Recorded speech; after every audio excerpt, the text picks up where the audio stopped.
Afternoon, everyone.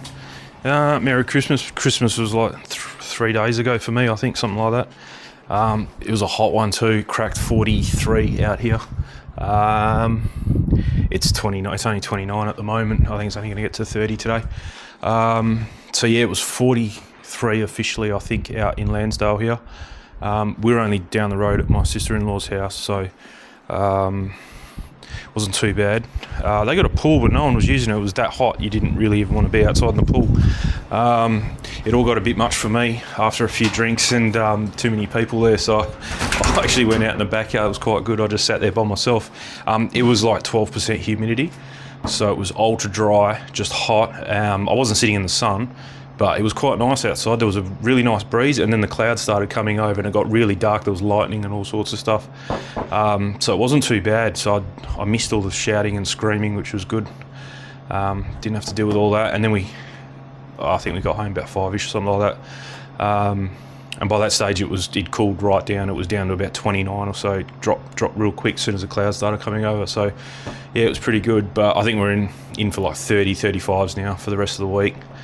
Today's the 28th, or 20, might be the 29th. It's Tuesday, I think, of December.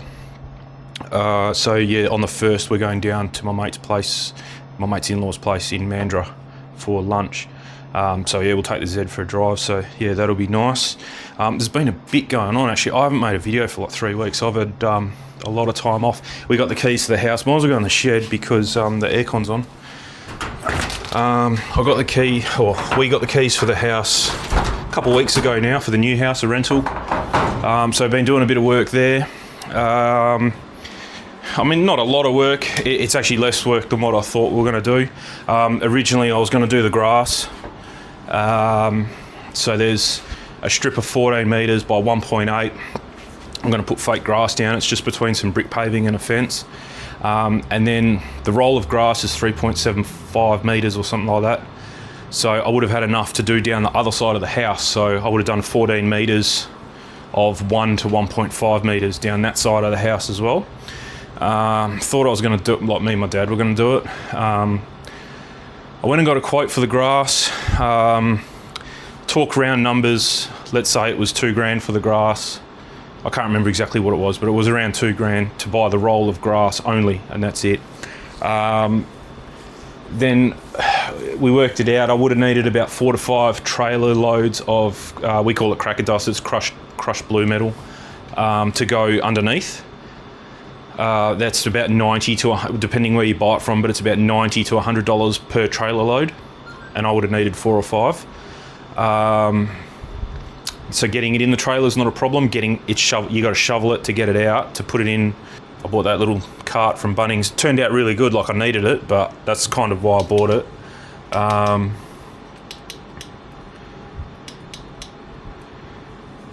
So yeah, that was on the. Well, I bought that to. So it was where the grass is. You can't drive to, so it would have been shovel from the trailer into that. Bring that where you need it. Dump it.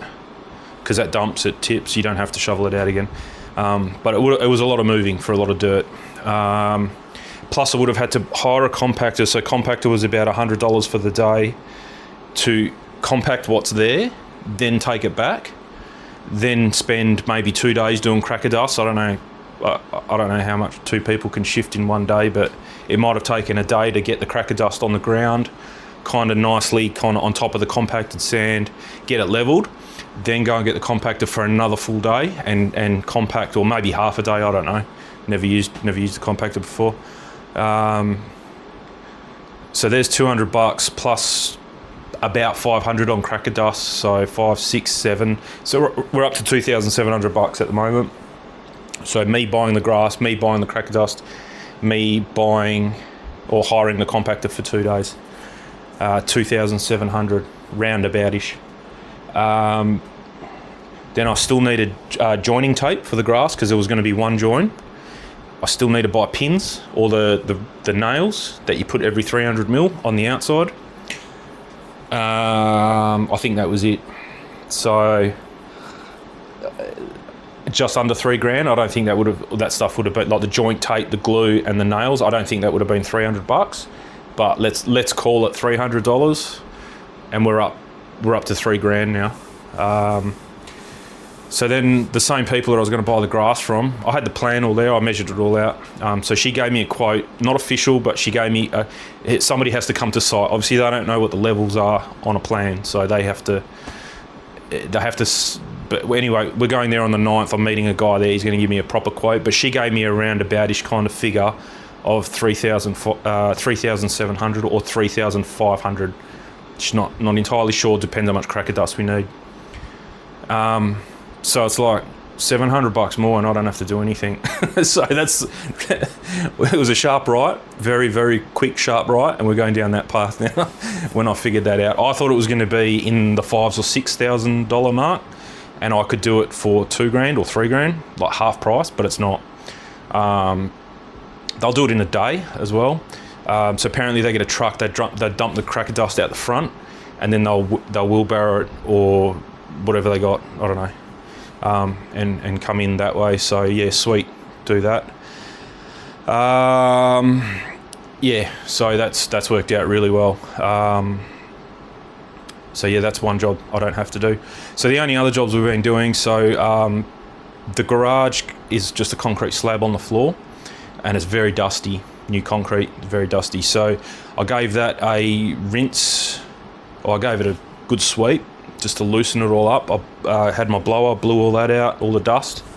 I washed it with the hose as well and a broom, washed it all nice, so it's all pretty clean. It had a couple tyre marks from when I drove on it, but they kind of lifted but kind of didn't, so it doesn't matter. I've got a can of sealer sitting at the house there now. I couldn't do it the other day, it wasn't totally dry. I thought it was a water-based sealer and I was just going to send it.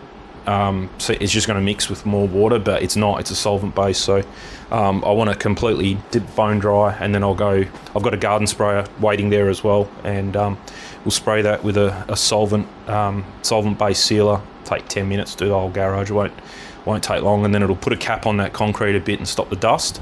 Inside is dead empty. There's the only real furniture in there is blinds. That's about it. There's nothing else in there. So when we're done, that just needs a good clean, because we've been going inside to outside and using the toilet and the bathroom, the kitchen, all that kind of stuff. So that just needs a good clean. That won't take long. There's nothing there. I've got my Azedo sprayer ready to go. So I'm not going to use that to spray the solvent, because it'll probably stuff it up. I've got just a cheap pump sprayer for that. So if it does stuff it up, it's only $5 down the gurgler. But I will use the Azedo one. I've got weed killer, and I've got insect spray. When you build a house here, they do a termi mesh, it's called. So they treat around the house, but they don't treat. They treat around the slab, under the slab and around the slab, but they don't treat the whole property. Before the grass goes down, I want to spray on top of the sand a really generous coating of insect spray and weed spray. That way, when they lay the cracker dust on top and all that, it's all protected underneath. When it's not exposed to like a lot of rain and sun, that stuff lasts for a long time, so that'll be good. I want to do all the brick paving around the house. I want to spray that so we don't get ants and stuff, because pretty much guarantee it's a rental. That the people that go there, they're not going to look after it as if it was mine, kind of thing, or theirs. So yeah, I'm still going to go. I'm going to try and go every 3 months. I'm going to tell the real estate agent, I want to go there every 3 months or so and just keep an eye on the ants, because then that's what stuffs your brick paving up. And if it needs it, I'll spray. I'll probably just, while I'm there, I'll just spray it. It'll take me 10 minutes to go around that house. It's only a tiny little house, so yeah, so that wouldn't be too much of an issue. I don't think we're going to be getting weeds there, because there's no exposed garden anywhere. It's got either going to be brick paving or fake grass. So you might get the odd one pop up, but I'm sure they can look after that. We'll see how we go. What else was there? Oh, so we did some brick paving. I'll slip some photos in. So I would have got it done if I knew it was. It would have been easier to get the builder to do this little bit of brick paving. It's just you don't think, you got a million and one other things to think about, and you obviously some things slipped through the cracks. So, and these two areas did. One area was from where the existing back of the house is to get to the gate, to take your bit. So that gate that you can see in the photo there is how you get from the house to the main road, the address of the house of that road. The lane doesn't have a name, So you can't have your mailbox in that lane. Your bins won't get collected from that lane. The truck is too big to get down that lane. So everything, all your mailbox, your power meter, your water meter, your gas meter, and your letterbox. That's it. It's all at the front, down that gate there. It's a little 1.5 metre walkway, and your bins have to go down there once a week to go and get emptied.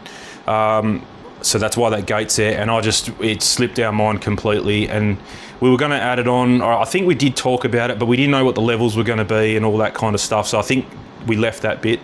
And then the next photo you're looking at now is at the front where the lane is, which is kind of the back, but it's the front of the house. It's just a bit that kind of went around that sharp corner of the house, and like when you come around the corner where the front door is and then go around the side of the house, you find yourself just taking the shortcut across the sand all the time. So we had enough bricks. I didn't have to buy any bricks. They left me 4 sleeves, like a pack of pavers there was left over. Ended up using 2, I think it was. Yeah, all up it was about 2 sleeves we used, and managed to do those 2 areas. So there was heaps of sand there, so we just flattened it out, compacted it a little bit. I didn't get a compactor, we just used another brick and tapped it down, heaps of water, let it sit for a bit. Took our time. There was a couple cuts to make, but not many. But I had a concrete cutting disc with my angle grinder, so that worked fine. So yeah, we just filled in that corner there. That way, when you come around the front, want to go down the side, you don't have to tuck yourself in and go around a corner. It was pretty funny.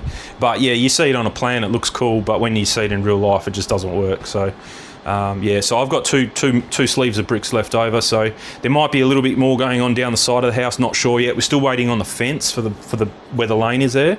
There's a fence and a gate to go in. I don't know if I got any pictures of that, but it's not up yet anyway. I waited a month or 5 weeks for the council to tell me I didn't need to go through council for the fence because of the type of fence that it is. It's just a generic 1.8 metre, nothing, nothing out of the ordinary. So I didn't need. It's not what they say on the website. They say all fences need approval. So that's the way I went.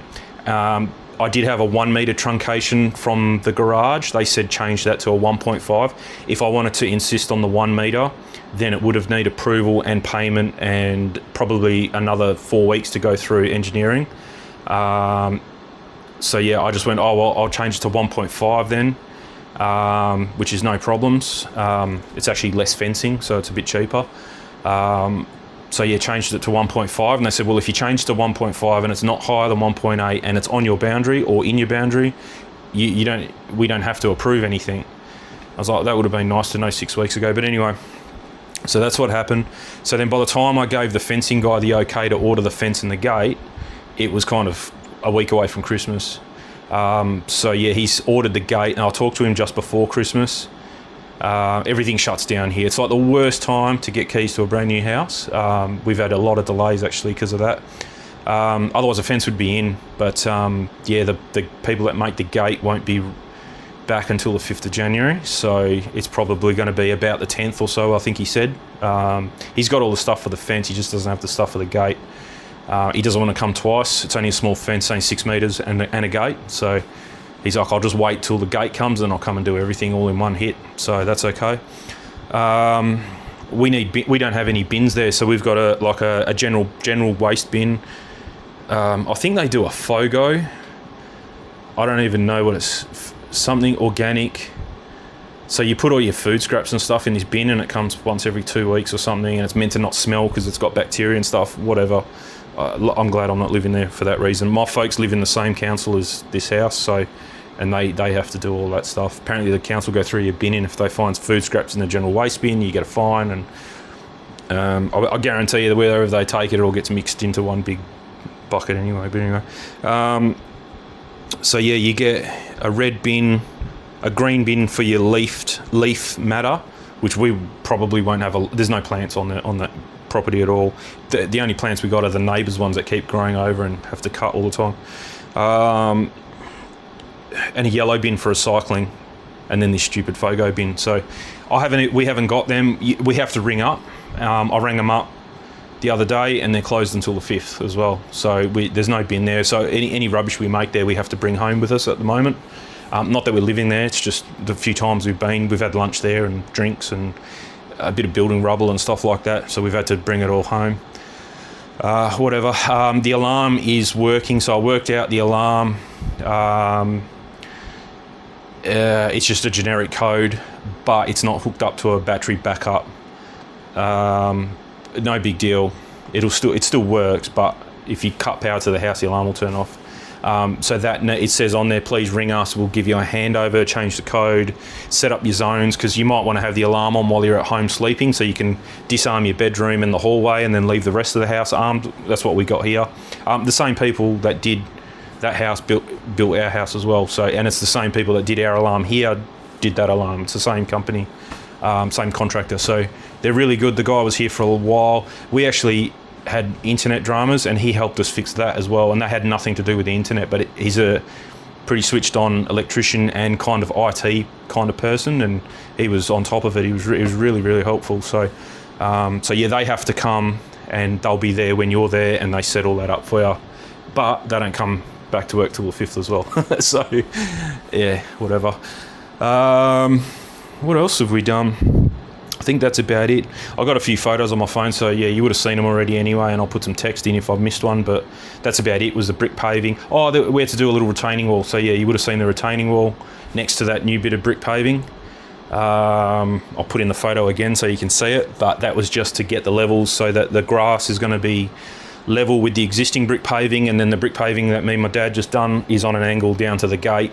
I didn't want any steps. Normally that you'd probably put steps in, but I didn't want any steps because that's where the bins are going to be going, and you don't want to be dealing with steps every week and bringing a bin down and back up again. So it's all got to be dead, not flat, but it can't have any steps. So that was the main reason for the ramp.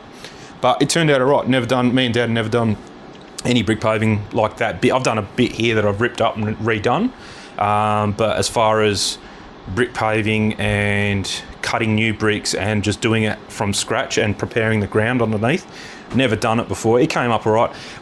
You'll notice there, if you're a keen observer or a bricklayer, whatever, a brick paver, we didn't rip up the header course, so they've put like a border header course around the whole shooting match.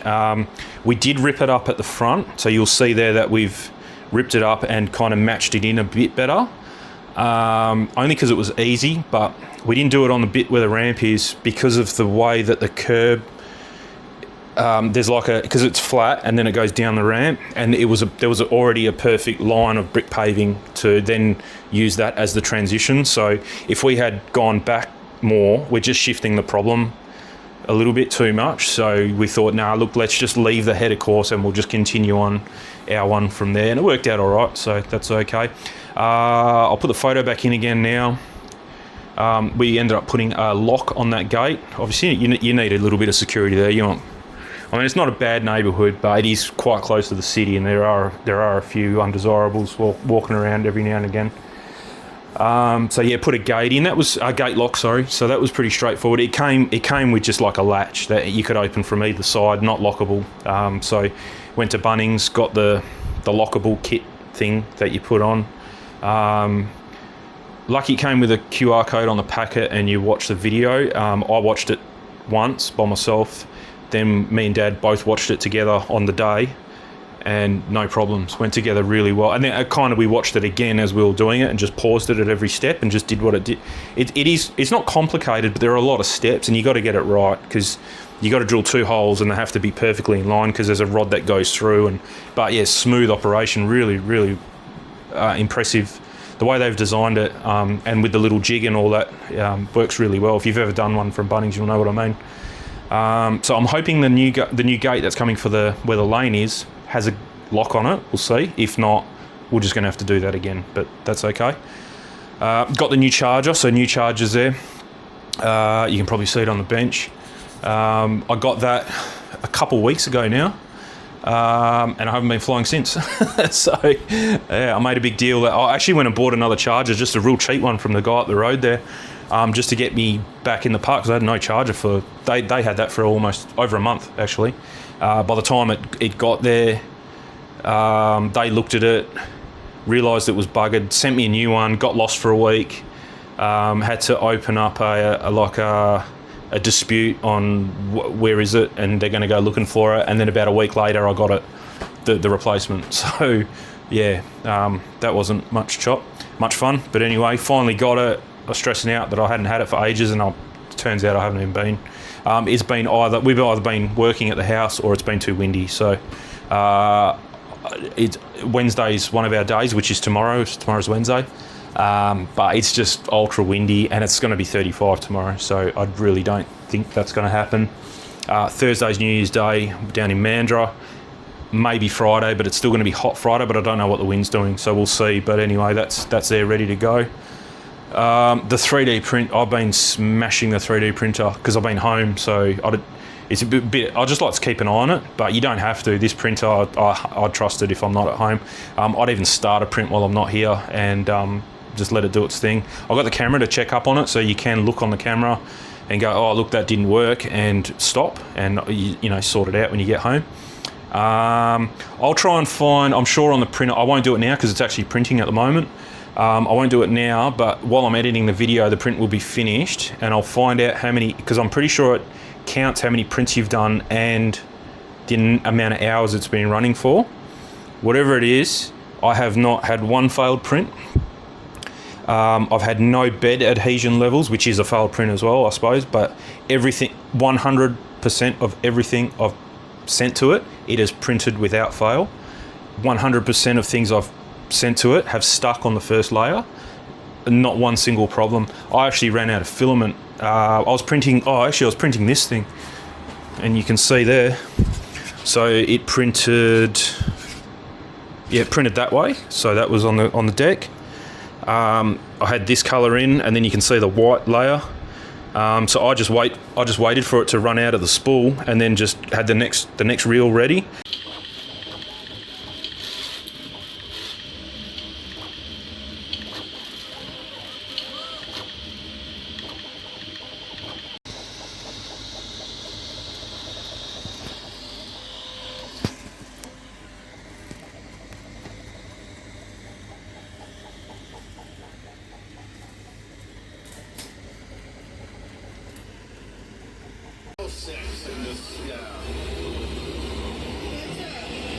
So nobody else was in here today with you, right? No. Nobody. No.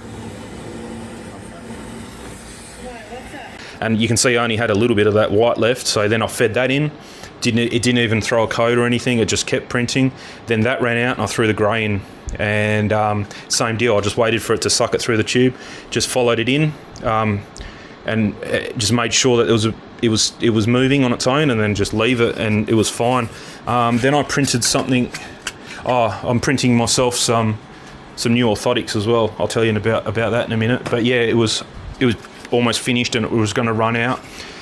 So I got another roll of filament, same colour, so you wouldn't even know. And I was all ready to go, and then my missus came in, asked me a question, distracted me, and it actually ran out. And I was like, oh no, I was almost finished. You know, it only had, out of 3 hours, it had like 15 minutes to go, and I was like, oh no, it's ruined. Anyway, screen popped up. We've detected you've run out of filament. The thing went back to home on its own. It just didn't stop. It homed itself, come up, just yep, chuck in a new bit of filament. Yep, we're preheating the nozzle. Let's do this, let's do that. Yep, just press that, make sure this, and I just did everything what it tells you on the screen. And then all of a sudden it just purged a bit of new filament out after I've loaded it. Purged a bit, cut it, went and cleaned the nozzle, and just picked up straight from where it left off. I couldn't believe it. I was like, wow, on any other printer I had, that would have been, you would have just thrown that out and wasted 3 hours of filament and print time. But yeah, it worked really well. So this is a nice, so that's what we're going to do today. So this actually printed, so it printed that, and it printed it in one hit as well. So yeah, so see how that fits in, it actually clicks in quite nice, but when it actually printed it, obviously that was flat, and then it had a gap, and then you take it out, put it in from the back here, and you got to get it pretty square. There it goes, and then it won't fall out. She's in there. And then we've got, so if you come over here,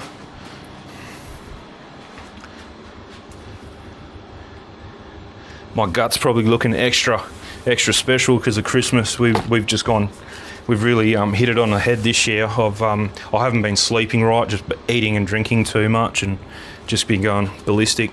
So yeah, I'm not feeling the best, and I'm definitely like before Christmas I was still doing my 1 meal a day thing, and then we've just gone to 3 and 4 big meals a day, and drinking between and drinking with food, and I've just gone, yeah, not very good. But anyway, I'm back.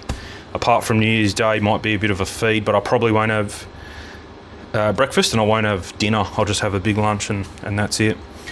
So yeah, I wanted an air purifier. I don't print ABS or ASA, but they still reckon the PLA and the PET-G is not the best thing to be hanging around. The printer is literally less than a metre away from my head while I'm on my computer, and it's not only in the same room, it's within a metre of me. So I think it's probably a good idea to start filtering some air and make it a bit nicer. So I came across this print on MakerWorld, which is the Bamboo Labs. That's pretty cool. Comes with a USB. I need to charge my camera up because every time I've used this camera lately, she's been flat. So I'll just get the charger. Okay. So yeah, this design was on MakerWorld. The guy that designed it then tells you to go on AliExpress. This air purifier filter is for a Xiaomi air purifier. But all you need is the filter, because that's the main thing. He even tells you which fan to get. Well, actually, he did mention a fan, and then someone else piped in and just went, look, that fan you said is not really powerful enough. It doesn't create any negative pressure. You kind of need this fan. This just rocked up today, so I just got all the last parts for it today. And then, yeah, so this should fit absolutely spot on in there. It's 140, it doesn't even move. Wow, okay. Yep. I don't know which way it has to go. It's got no arrows on it. Oh, there we go. So it spins that way and shoots air out that way. So we want it that way, because you want it to, I'll figure that out later anyway, but you want it to create the low pressure on the inside so that the air goes through this filter, then on the inside, and then it spits out cleaner. Yeah, so that's all we need to do there. So we have, this must be like a double adapter. I've never mucked around with any of this. So I've got a 4-pin and a 3-pin. Oh, okay, it does both. Alright, so that must go there. Then I've got a controller, so he did say that you kind of need a controller for it as well. That's got 4 pins. Is that even going to work?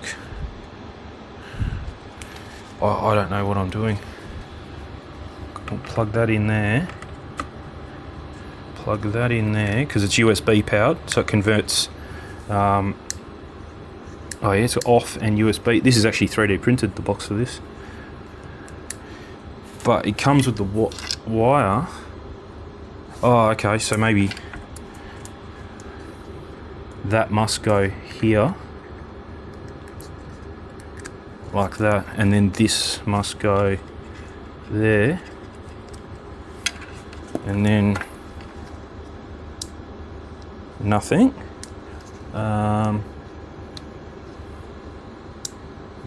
Nothing. Maybe you have to have both? No, because they're the same connector. Like I said, I'm no expert, but that should be working. There it goes. There it goes. It just took a while. It actually, I think, oh yeah, that's, okay. Just let it. Wow, it's got really, really good bearings. That's not going to slow down in a hurry. So from a dead standstill, if you've got this off and then click it, you've actually got to go full power, and then it'll turn on, and then from there you can adjust it, I think. Yeah, there you go. So it's all, yeah, all the adjustments over there. That is, well, that's still ramping up. Yeah, cool. Okay. That's a lot of air.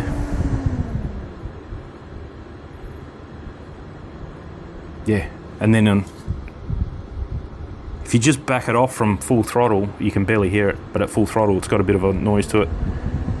Yep, cool. Alright. So, I mean, super simple. Well, which way was that moving? So we want it to blow up, yeah. There it goes.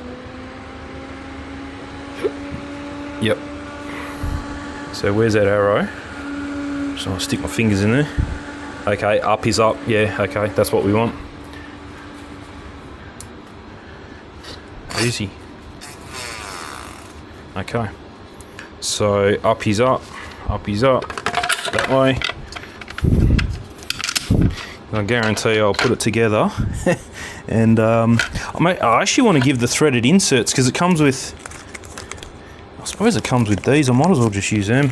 I was actually going to give the threaded inserts a bit of a go, and put them in with a soldering iron, but I think these are going to be good enough. Every other fan I've put in with these styles of screws has been fine, so I'll just turn this over again, so up is up that way. Okay. I think you've actually got to... okay, yep, you got to screw them in from this way.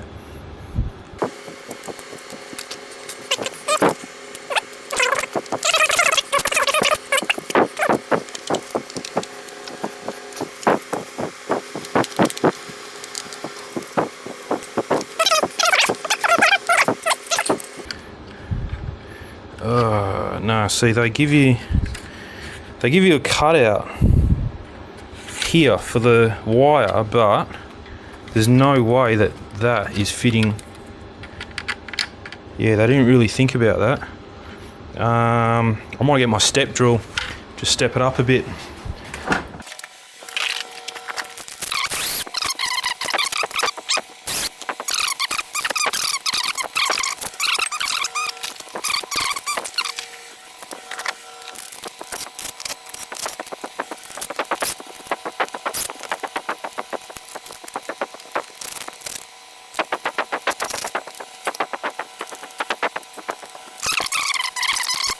So yeah, I just drilled that out a bit. I just got to clean that up, but otherwise no problems.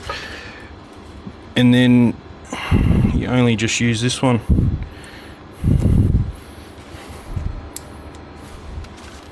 There she goes. There's a bit of a delay when it turns on, and then this clicks on. Ooh. I think. Oh, there it goes. Yep, she's on. It just didn't make the noise. You can, oh, that's nuts. You can feel, I wonder if I can,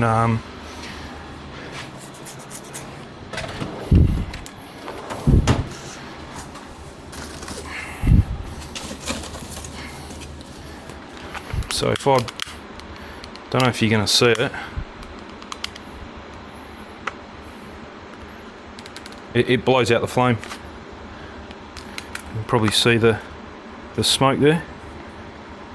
Oh, it sticks to it. Wow, okay. Try again. So you can see the flame.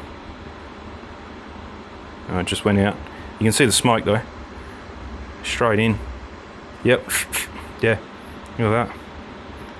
And that's at the bottom. There you go. At the top there, no problems. Straight in. And you can't. Oh, you can smell smoke. You can smell it. So I don't know. That's still burning. I better put some water on it before I burn my shed down. Chuck it in the bin. forget about it. Anyway, there we go. Okay, so yeah, it doesn't filter. Oh, look, I'm not. Yeah, I don't need it to filter smoke out. This is probably not the most elegant solution, but I've got wire wrap. I can wrap it up. There's a USB right where this is. I'm planning on putting this, so that's not a problem. So yeah, but yeah, you put your hands down here, you can feel wind going through your fingers all the way down there. It is closed at the bottom too. So yeah, and then when you need a new filter, I don't know, you get a year or so out of this. You just jump on and buy the same Xiaomi filter for the same thing.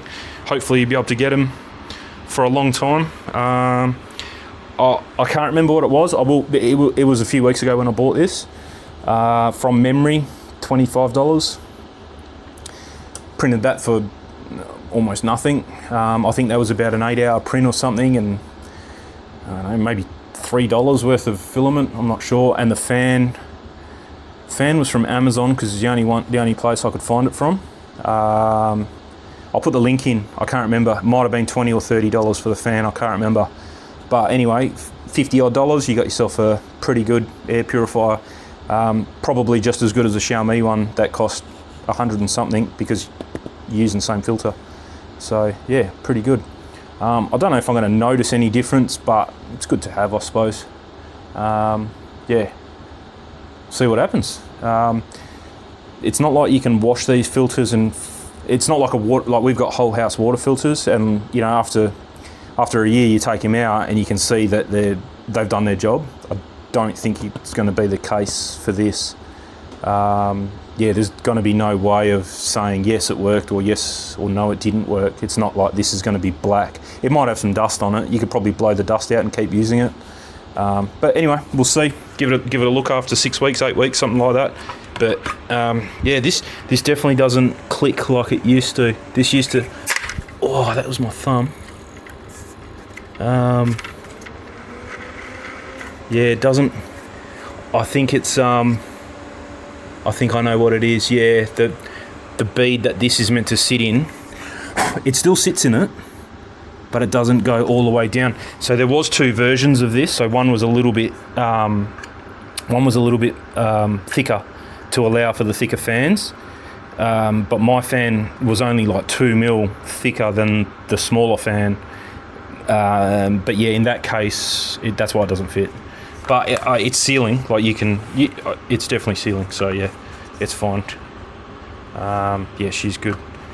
But yeah, if I feel the need one day, I might reprint it out of PETG, maybe black and this colour would go pretty cool. And I've got 2 rolls of black, so yeah, I might just reprint it out of PETG black, and print the deeper one, because the issue is, let me turn this off before I cut my thumb off again. So the issue is, so this channel is what mates up to the filter, and the filter has like a rubber. Is it squashy? No, not really, but it has a thing that it fits in, and now it doesn't fit because the fan is. You can see there the housing of the fan is a little bit thicker than what it should be. Kind of fits better on this side than this side for some reason. I wonder if this. Oh, okay. That screw wasn't all the way in. It felt like it was tight. There we go. There. Don't want to go much tighter than that, but now we go. There we go. It's flush. So that'll probably fit a bit better now. There we go. Yeah, it still doesn't lift up, kind of, but it's definitely sealing. So yeah, no problem there. It's definitely running flat there. I suppose if you really wanted to, you could put some tape or something. I don't know. I'm not going to go to that effort. I'll just reprint it. Now that printer is pretty much self-sufficient, you can kind of, like, we're going to Mandurah on Thursday. Obviously I'm not home, so I could just load that up, come back from Mandurah, didn't even have to think about it, and you've got your part there ready to go. Swap the fan over and off you go, you're done. I'd probably, if I do redo it, I'm going to put threaded inserts in. If you've seen them, they're not the ones that you screw in, they're heat set ones. I do have them somewhere. Why can't I? Oh, here they are. It might be a bit, oh no, they'd be alright. So they're these things here. So you lay them on the hole, put the soldering iron on, and then it gets this hot, and it just melts itself into the plastic. You stop when it's flush, let it cool down, and then screw a I think they're M2. Probably wouldn't hurt to have like an M3 size, but I don't have one. So yeah, but yeah, I think just leave this as is for now, and that's it. So yeah, if you saw that cart there, I've got a heap of tools ready to go. So that's to go back to the house. I have no tools there, but I don't want to leave them there, just because I'm not there every day, and I don't want someone to break in and steal my tools. I'm paranoid about things like that. I don't trust anyone in that situation. So yeah, I'd rather just bring everything home. The only jobs that are left to do at that house now, actually I should have talked about that before, is hang up a clothesline. I think that's one thing. If you're going to rent out a house, you should provide a clothesline. What else was there? I've got to move a bit of sand from the front where the lane is down the side of the house. It's probably 10 loads of that cart. We'll shift that. That needs shifting. It's just where we did the brick paving, we've kind of made a big mound of sand, so I don't want to leave it there, and the fence guy's got to deal with it. So yeah, I'll just level the front out, move that sand over, that's no big deal. Spray the weeds, for the pest control. That was about it, I think. There's not a lot to do. There's like another half day's worth of work there. Like I said, I'm not doing the grass, so that's good. So that's done. Oh, there's a bit of flashing. I went and bought some flashing because obviously like the levels aren't kind of where they're gonna end up, and they've kind of put the fence in, and there might be a few gaps here or there. So I just want to cover that in. I went and got the right colour, the Colorbond colour. It's actually the same colour fence as what we've got here as what we've got there. So that worked out pretty well in the end. So yeah, there's not a lot to do. So hopefully what's in there will allow me to do the couple jobs, and that's it. That's all I need to bring back, and we're done. Get the grass done. I'm going to try and get someone in there. So we've already picked which real estate agent we're going to go with to look after the house for us, as far as renting it out and yeah, just managing it. I don't want to do it. So we can get someone in there before the grass won't go till mid-Feb. So there's no point just leaving the house empty until mid-Feb and then rent it out. So yeah, we'll probably get someone in, and then we'll just have to liaise with the people that live there to leave the gates unlocked, and yeah, and then that way the grass can get done while someone's living there, and start renting it out. So there's no point leaving it empty. So all good. I've actually just ordered. I'll put some screenshots. Not just ordered. I ordered a couple of weeks ago. I'm actually going to make my own beginner RC plane. I've kind of got one. That other glider that my mate gave me, it's kind of going to be that. That is so weak though. That doesn't fly very. It does glide. It's a good glider, but it's not a good big. Well, you can learn to fly on it. It's not robust. It's not. You can't go fast with it. If you're in a dive and pull out, the servos and the surfaces are so weak. You just keep staying in the dive because the wind is stronger than what the servos are. So yeah, I actually bought a plane. It was $16. It's just a kid's throw glider, but it's a 1 meter wingspan. I think it's a meter. You're looking at the screenshot now anyway. So it's not meant to be remote control, but we're going to make it remote control. So the only parts I've got for it so far are a 40 amp speed controller. Yeah, 40 amp speed controller.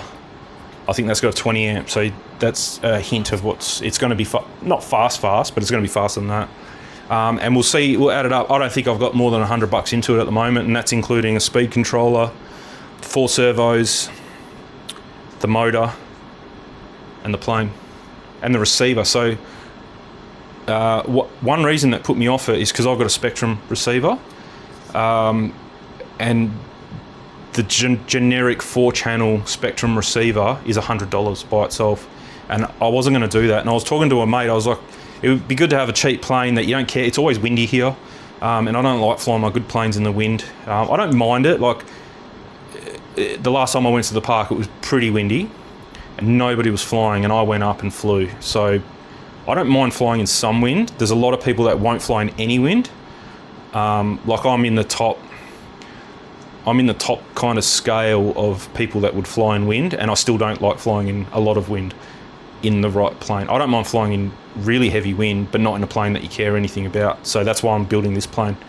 It was quite funny because everyone was just sitting there with their arms crossed, and I just rocked up, put my plane together, and I sent it. I think I flew the Cessna and the Sportix, and they couldn't believe it because it was quite windy, but it wasn't gusty. And that's another thing you got to watch for, is if it's a constant wind, it's okay. It actually helps you land at like 0 ground speed, because like I did explain it in a previous video, if your plane has to fly at 20 kilometers an hour or 30 kilometers an hour and there's no wind, you are flying at 30 kilometers an hour over the ground at ground speed. Ground speed to airspeed is different. So if there's 0 wind, your ground speed and airspeed are both 30 kilometers an hour. So as you're coming in, you're meeting the ground at 30 kilometers an hour, as if you were running at 30 kilometers an hour and jumped off a trailer or something like that. Whereas if you've got a 30 kilometer headwind and you're landing into the wind, which is what you normally do, your ground speed is 0. So your plane can quite comfortably sit in the same spot with 30 kilometers of wind going over it, and you've just got the motor on to balance it, and you just come in and you can just kind of play with it and then just sit it down, and your ground speed might be 5 kilometers an hour. So to me, that's easier. But if it's gusty, that's when it throws the curveball in. And it wasn't gusty that day. It was just a constant breeze. So yeah, so you just got to watch that. But this plane, I'll fly in any wind. This plane I'm going to build, I don't care. Just buy a new plane for $16, transfer all the stuff out of it, and off you go. I'm going to beef it up as well. I've got some left over from an old plane from a very long time ago that I never actually flew. I kind of half built it and sold it, but I got some carbon, what is it, 2 mil? Well, it's $21. That's okay. Geez, I didn't think it was that expensive. But yeah, $21. So obviously in this orientation, flat, it's not that strong. But in this orientation, it's probably 2 or 3 mil by 10 mil. But so yeah, if you cut a strip in a wing, put some glue and put that in and let it dry, you're never going to break it. As long as it only flexes that way, that's yeah, you'll go pretty good there. So I am going to beef it up a fair bit, make it nice and strong, make it pretty fast so it can fight a breeze as well, and we'll see how we go. And yeah, not including the controller. Oh yeah, so the receiver, I found them on, they used to be called orange receivers, and they were compatible with Spectrum, but they were like $5 back in the day when I was flying. Everything has gone up big time. But anyway, they're about $20 now, and they're called a lemon receiver, I think they are. Or maybe they were lemon before, and now they're called orange. I don't know. But they're not a Spectrum receiver, but they work with Spectrum. So I wouldn't put them in anything expensive. This is the perfect plane to put them in. They're a $20 receiver. So yeah, so it should be good. And you can see the heat shrink on so you can kind of tell what happened there. Got the scissors out to cut the packet open. I didn't know what it was because I'm expecting a few different things, and I just cut through, and then a wire came out, and then another wire came out. I was like, what was that? And then I saw it was my Speedy, and I'd cut through the wires with the scissors when I opened the package up. But yeah, you can just resolder them, it's fine. So yeah, no problems. The only problem with buying cheap speed controllers is programming them. So there are a few things you can program on these. Sometimes you can buy a card. I don't have one anymore. You can buy a card that you put power here with the battery. You plug this into the card, and then it comes up with like lights. There's a whole list of all the options, and there's a button, and then there's lights, and you just go, okay, you want the brake, or you don't want the brake on, soft brake. Some are on or off. Some are a hard brake. Some are a soft brake. So that's if you've got a glider. When you cut the motor just snaps tight and folds the prop back, and it's done. On a like the Sportix or the Cessna, you don't want a brake. You want the thing to windmill. So yeah, it just depends. Then there's low voltage cutoff. You can cut the voltage off at different levels, different voltages. There's all sorts of stuff. Being that this is a cheap one, there's probably not a lot of options on it. and to program it, what you do is put your transmitter on at full throttle, connect it up, and then it goes into program mode, and then you can just listen for beeps. So one beep is brake, and then you go off and then on, and it goes, okay, now you're in the brake mode, and then you look at the menu, and one beep is on, 2 beeps is off. So you'll hear 2 beeps, and then confirm it with your throttle stick, and then it's off, and then you can change all your options like that. So you can do it. This didn't come with one piece of paper instruction, so I don't know what's going to happen if this has a brake, and I don't want a brake, so I'm not sure. Actually, that's one thing I haven't bought, is a spinner and a propeller. I didn't think about that, and I don't have any, I don't think. But that's okay. We can get one of them pretty quickly from Amazon or hobby shop here, whatever. So yeah. So that'll be an interesting project. So we'll definitely make a video about that once I've got all the parts. I'm still waiting on the motor, the plane, the motor, the plane, and that's about it. I'm probably going to need servo wire extensions. So it's pretty much buy what you think you need, and then there'll be another round of buying servo extensions, the propeller, the spinner, things like that. It won't have any landing gear. It'll just be belly land. So yeah, just things like that. And then yeah, I wear orthotics. Not just generic ones. I actually go to a podiatrist. You put a special sock on, they 3D scan it, and then you print out, or they give you orthotics. Anyway, when we first got I had a set of orthotics, and the dog. So these are the ones I'm wearing now. They're from 2010, so 16 years old, 15 years old.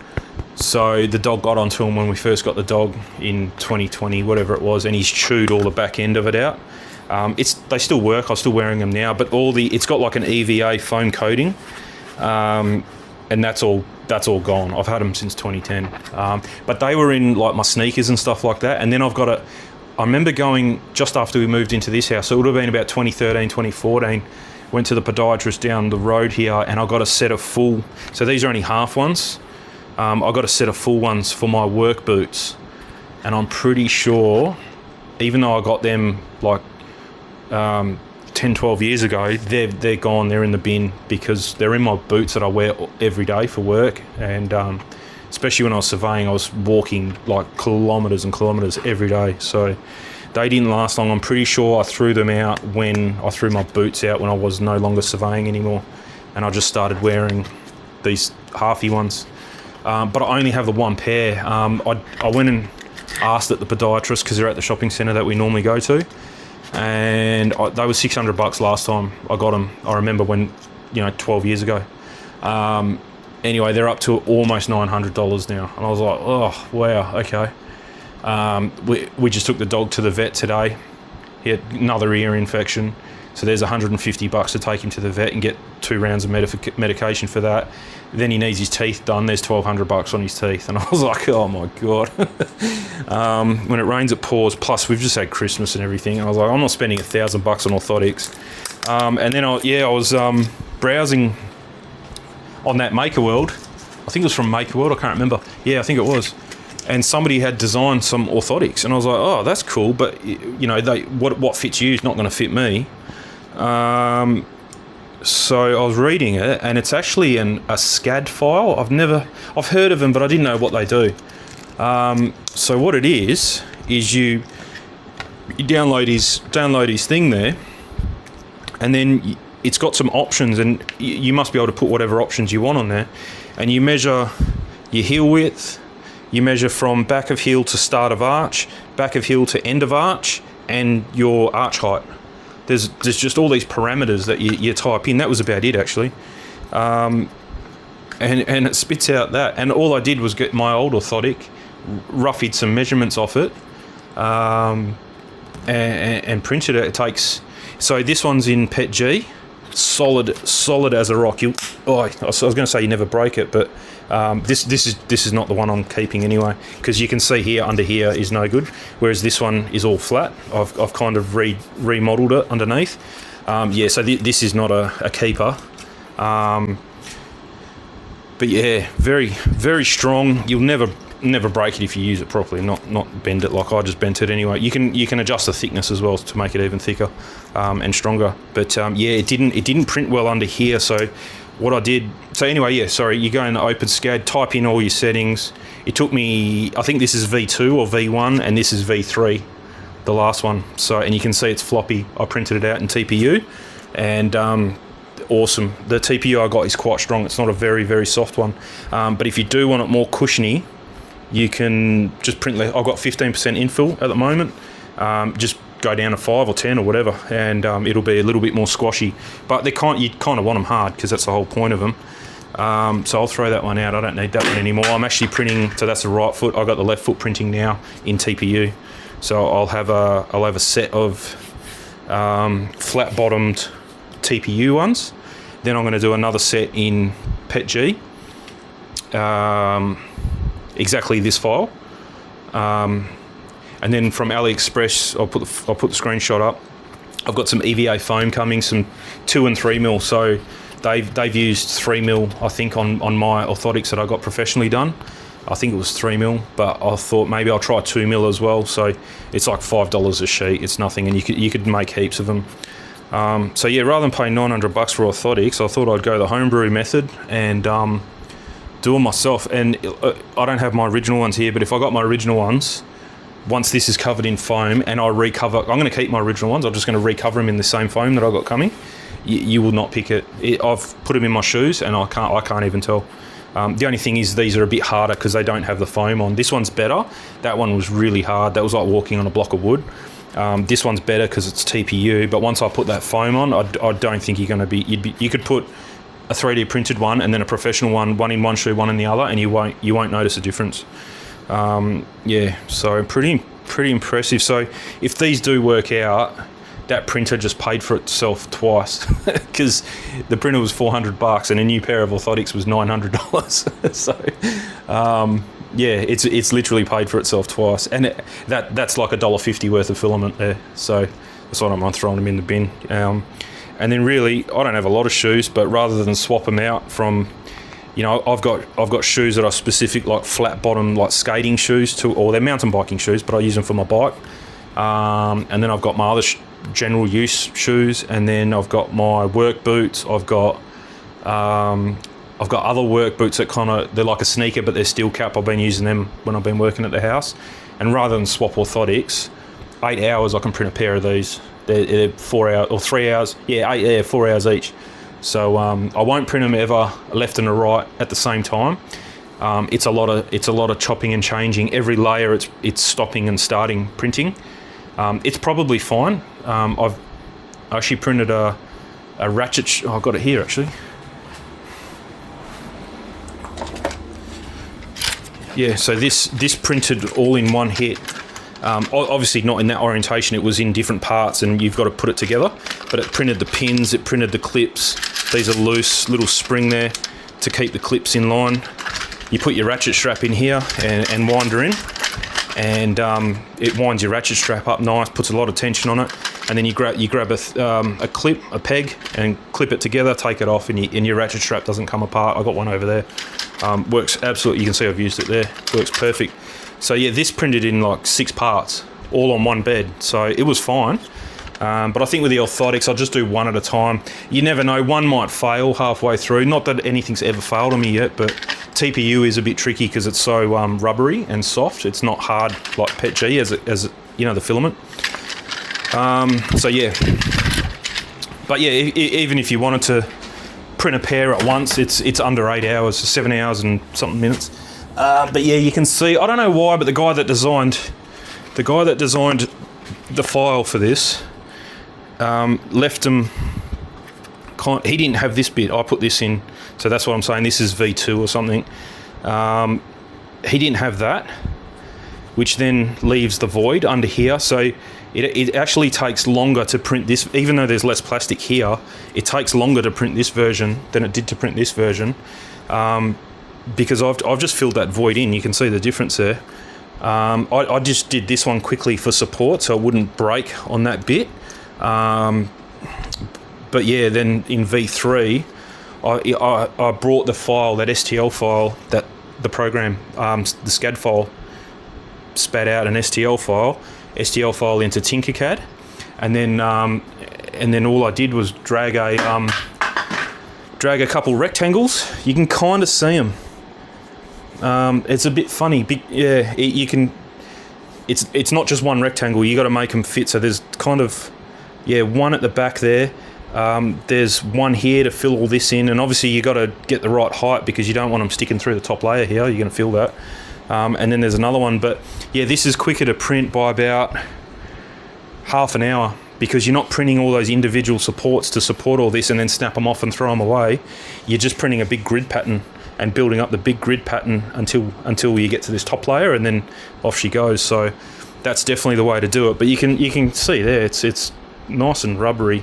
I wouldn't say it's cushiony, but it does flex a bit. So yeah, with 100 kilos of me on it, it's definitely going to be softer than those hard ones. And then with the EVA foam, it's going to work really well. So yeah, if that works, I'll be really happy with that, because then that's a big saving. I think they charge you $900 for the first pair. I did ask because I said I got a few pairs of shoes. I think it was $900 for the first pair, and then it's $300 for every other pair after that. And that, that $900, that includes your consultation. It's all done in one hit as well. It's the first time I got them in 2010. They do what they do, and then you go back a week later after they've got the mold back from whoever makes the mold. But these guys up the road here, I went there and I was expecting that. And she's like, yeah, give me 10 minutes, I'll be back. So I was like, I thought she just was having a break or had to go and talk to someone, and she came back and they were done. She made sure they fit in my shoe as well. And she goes, there you go, done, $900 or $700 back then. It was 12 years ago, yeah. So yeah, really good. And then 2 years later, the dog ate him. But yeah, he didn't break him completely. But if I can print my own, why not? Give it a shot.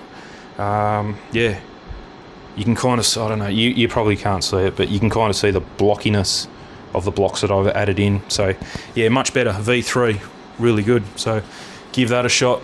As I said, the other one's printing now. I can't use them until I get that foam.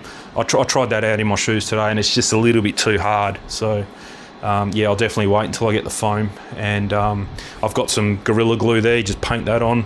Put the foam, obviously cut the foam a little bit bigger, and then put it on, let it dry, and then come back and trim it. Maybe get the Dremel with a grinding wheel and grind some edges if they need it, but it fitted in my shoe first go, no dramas. It fits perfectly flat. Put your foot in and it's like the other one, so it's like I bought one, so as they say. So yeah, really good. I can't think of anything else. We might as well leave it there, otherwise I don't know what the battery's doing, but that's probably going to be flat soon. But yeah, like I said, I've made a video in ages, and we've been busy, but nothing really worth making a video of. Just going here, going there. Nothing really much has happened apart from the house. But I'll do it. I'll bring the camera to the house kind of when it's all done. I think that'll be good, and maybe another one once the grass goes down, and then that's it. I probably won't be going back there much after that. So yeah, so that's about it. I'll go through my purchase history. I really don't want to, but I will. I'll just see, but I'm pretty sure that's all it is. Stuff for that remote control plane. I bought a new, that was what I just checked on my phone actually. I bought a new massage gun. I've got, after working those couple days, my hamstrings have just been tight as anything. Brick paving especially. There we go, it just went off. Yeah, I say it every video, I got bad knees and a bad back, so yeah, that 2 days of working on my knees and bending over and shoveling stuff, it did me. I couldn't walk yesterday. Yesterday was the day after the last day of working. So I think we worked, Saturday and Sunday. Today's Tuesday. Yeah, so Monday I was out of action yesterday. I could barely move. Just under here, I couldn't even sit down anywhere. It was really bad. The hamstring under here. I've got a little one. It was a cheapie, like $40 one, $30 one I bought from Big W. It's okay. It's pretty powerful, but it's more of a vibration. It's not a hit, which is what you really want. I didn't really think much of it, but I've had it for years. It's been going really well. Good for your back. If you put it on your neck or anything here, it shakes your eyes. It's quite violent.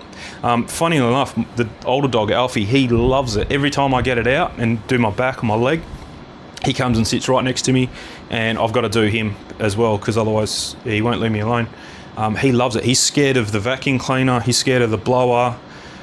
You pick up a broom, he runs. He's scared of everything, but you pick up this violent, you know, like hitting thing, and he just comes running for you. He loves it. The other dog's scared of it, whereas the other dog's not scared of that. But yeah, pretty funny. But yeah, I was using it yesterday, and I was like, this is not doing anything because your hamstring is quite buried, especially on me. There's a lot of fat around there, so I need something a bit more violent, a bit more harsh. So I had a look. I started deep diving as I normally do, and yeah, there was this I don't know, I can't remember the brand, but it was like $700, $800. That's out of the question. That's not happening.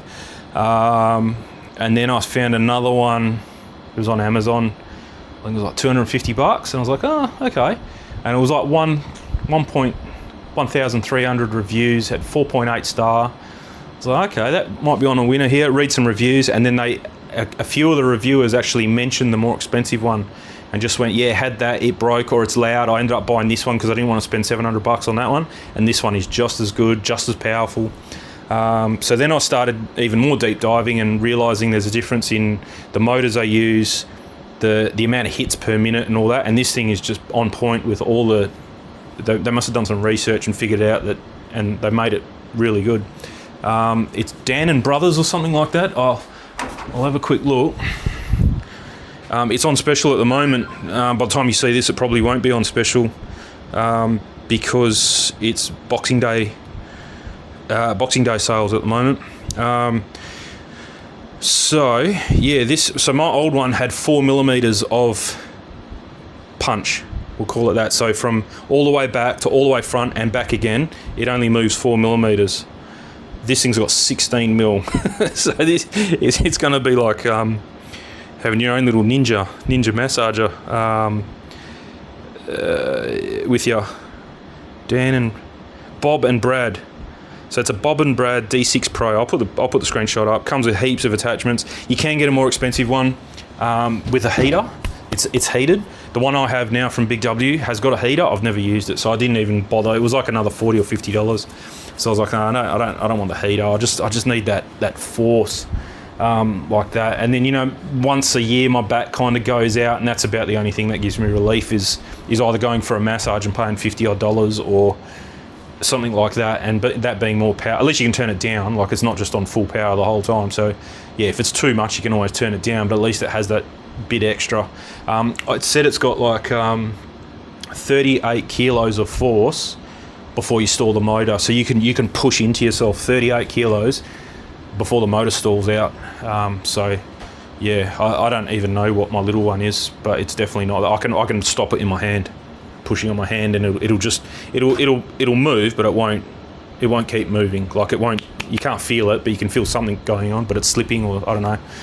Whereas this is almost 40 kilos, so yeah, it should be good. So yeah, that's about my Christmas present to me, really.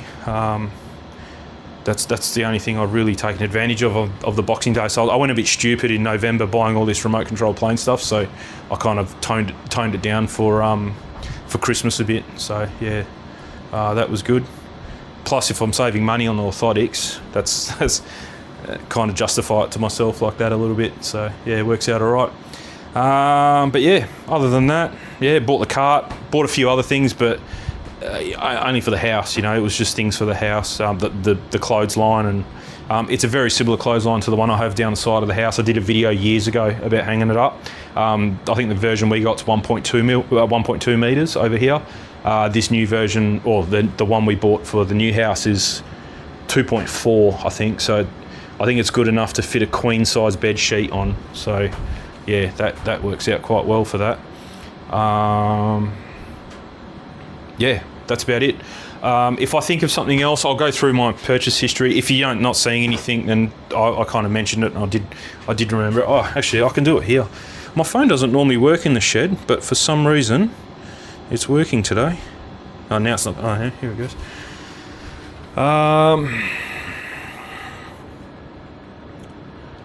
So yeah, eBay is cleared. So I bought a whole heap of polishing pads because I got that new polisher, the rotary polisher, not the DA one, and it's a 7-inch, my DA's a 6-inch. So I bought a whole heap of pads for that from between eBay and AliExpress. They were cheap as. So yeah, that was a while ago, but I got all them. The latest things are the filter and that controller from eBay, so they're cleared. I've got them. If we jump over to Amazon. Today's the 29th, I think it is. What? I've got no date on my phone. That's a bit weird. Only tells me the date. No, it's the 30th. 30th of December. That massage gun's. Yeah, as usual, the camera's gone flat. So. Which means I've talked too much, so that's a good cue to wrap it up. So yeah, eBay is clear, Amazon, I'm waiting on the massage gun, and then AliExpress is plain receiver and servos. Plain receiver servos. I may not have bought a motor. I don't think I bought a motor yet, so I think I was going to wait until, because we've got to chop the nose off the plane, because it's not made to have a motor in it, so I'm going to have to kind of buy a spinner and then kind of match it up to the nose and chop the nose off, and then that determines what size motor you get. So I think that's why I haven't bought a motor yet. So that's a calculation that you kind of need to do with the plane in hand. So just so you can get the biggest motor you can. I don't want to put a little motor in and it doesn't work properly. So all good. So camera's flat. That's it. I think we'll leave it. There. Really not a lot. It's only that little thing there, but it was pretty interesting. That was kind of one of my biggest 3D prints I've ever done. Definitely the longest, at 8 or 12 hours. I can't remember. It might have been 8. I think it was 8. But yeah, that's definitely the longest 3D print and most intricate with all those little fins and stuff like that on it. It's pretty cool. But yeah, if anything interesting happens in Mandurah in the next, when we head down there in 2 days. I'll whip out the phone. I'm not going to bring my camera, but yeah, I'll whip out the phone. There's normally dolphins running around. The house we stay at is right on the water, so there's normally dolphins running around. There's a heap of boats and jet skis and stuff like that. So we're only going for the day. We're not sleeping there. The dogs will stay here. They won't come. It's not my house. It's not even my mate's house, so I don't want to rock up with the dogs and just assume the dogs are welcome inside. I know they're kind of not, which is fine. I'd be the same if I wasn't a dog person. Even if I was a dog person, I probably wouldn't want other people's dogs running around, but yeah, all good. So they can stay here on their own. And that's it. There's not a lot going on. It's been really busy up until this point. New Year's is kind of chill, and then I'm not back at work until the 12th of January, so but we still, like I said, we still got a day or so at the house. We've got to meet the guy there on the 9th, discuss the grass. Bin should be coming before then and get the alarm sorted. So there's still a bit to do there, and get a real estate agent. I suppose they're going to want to see the house as well, so take pictures, do whatever they want. So there's still a few trips to go there, but yeah, all good. But yeah, once it's rented, it's kind of out of sight, out of mind. You won't even think about it after that. That's kind of why I want the real estate agent to look after it. You can do it yourself here. I just don't. I could do it, but I just don't want to do it. I'll know I miss something or do something wrong, and then that always happens to me. Something always goes wrong with something, like the charger breaks. Then the new one comes, gets lost. Just always something happens. So, and it's always my fault because I don't put enough effort into things. Same with the fence. I just don't read enough into things. So it doesn't matter. I get the pros to look after it. You end up with a better job at the end of the day. It's all, whatever you spend on their fees is all tax deductible anyway. Doesn't mean it's free, but at least it comes off your taxable income at the end of the year. So it's kind of not a benefit, but it's kind of a win, kind of that way a little bit. So it should be all right. I talked to the lady across the road. Well, no, my missus took the dogs for a walk the other day, ran into the lady across the road. She reckons, I haven't heard from her since I've done her car, so I detailed her car a few weeks ago, probably about a month ago now. I haven't run into her walking the dogs, but I've kind of given her a wave every now and again, and she's given me the thumbs up, sweet, whatever. But yeah, she ran into my missus while walking the dogs, and she was really impressed about the car. Apparently her her husband didn't, because she come and picked it up and then went back home. She only lives across the road, but she picked it up and then just drove it home. The husband kind of didn't see it until the next day, and yeah, apparently he was pretty impressed. Smelt nice. She reckons it still smells nice now. He hasn't been to Bunnings, because normally that's what she kind of said when she brought it over, that he'd go to Bunnings and bring it back with a pot plant tipped over and it'd be sand all through the car. Apparently, because it was so clean, he hasn't brought it to Bunnings, and I think he did go to Bunnings once to buy something else, and he put a rag in the boot, like a blanket, because he didn't want to get it dirty. So that's good. So yeah, I hadn't heard from her, but I thought, whoa. And, like, she did say that her daughter was keen on it, and the daughter's husband, and some friends of hers, and I haven't heard from anyone. So I was like, oh, maybe she didn't like it. Maybe she wasn't that impressed. Maybe I was too expensive. Maybe I shouldn't charge that much. Whatever. It was only $150, and I spent like 4 or 5 hours on it, and I did probably probably 3 hours on the inside. So vacuum, shampoo, steam, treated the leather, scotch guarded the carpet, did all the door trims, did all the windows. I spent most of the time on the inside. I told her that. I just the way my back and my knees are, again, I'm talking about them, but I can't do the inside and the outside, like a polish and ceramic coat and steam clean and vacuum and wash all the carpets and mats in the same day. It's not happening. So I said, look, 150, I'll do most of it on the inside, and then an hour and a bit on the outside. It'll still look nice on the outside, but I'm not polishing it, I'm not ceramic coating it, and I'm not spending ages on your wheels. It'll just be a quick one. She goes, yeah, sweet. And then next time it'll be $150, and I'll just give the inside a quickie, because we've just done it. It'll just get a quick wipe over, vacuum. Obviously you don't need to shampoo it every time. And then I'll spend 3 hours or 4 hours on the outside doing a polish, and her choice of ceramic coat will determine the outcome of the price. So if she wants, I did tell her, if she wants, what was I going to do? So I've got the spray on Bowden's Oak bead machine, which is just a spray on, wipe off, quickie, do the whole car in 20 minutes. Lasts for, I mean, their car, they don't drive it every day, and it's kept inside. Might last 4 months, 3-4 months, whatever. I did tell her that.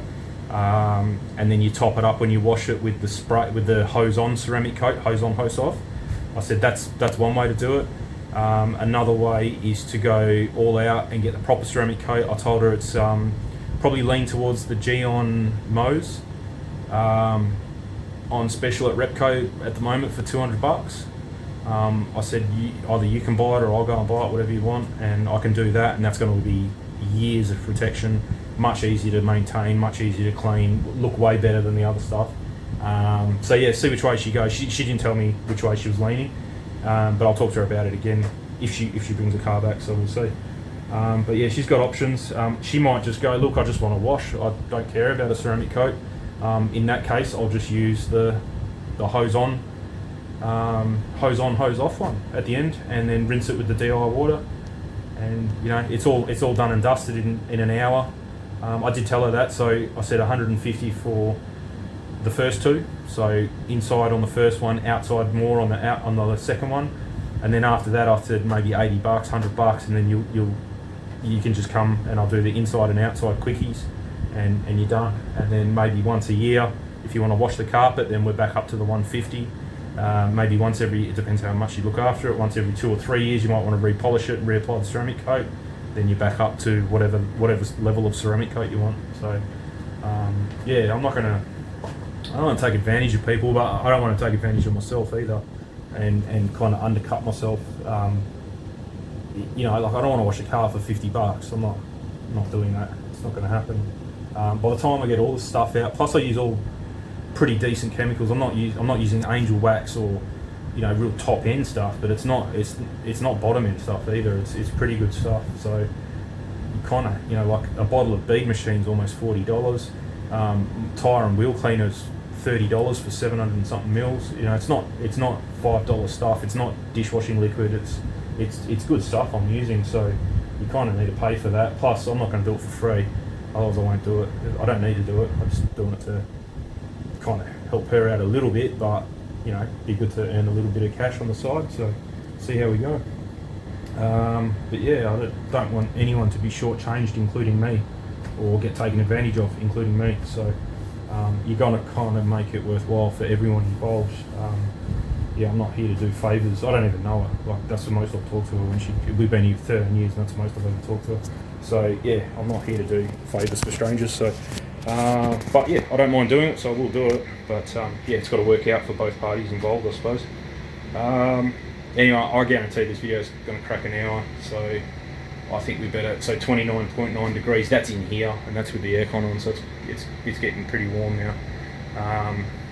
Actually, where I'm standing is quite nice. It's definitely not 30 degrees here. Over there's a bit of a dead spot. The aircon kind of doesn't really reach. My old aircon was 5.5 kilowatts. This one's only 5, or it might have been 7, and this one's only 4 or something like that. It's a bit different, and yeah, it doesn't quite keep up. The old one was way better, but it broke. So to replace that one was near on $1,000. This one was only 500. So yeah, it is what it is. But yeah, I mean it's probably over 30 degrees at the moment outside. So it's quite nice. I'm not sweating, and if you stand in the stream of the cold air, it's not too bad. So all good. Anyway, let's leave it there. If I've forgotten something or something comes up while I'm editing, we'll talk about that. But if not, I'll catch you on the next one. See you later.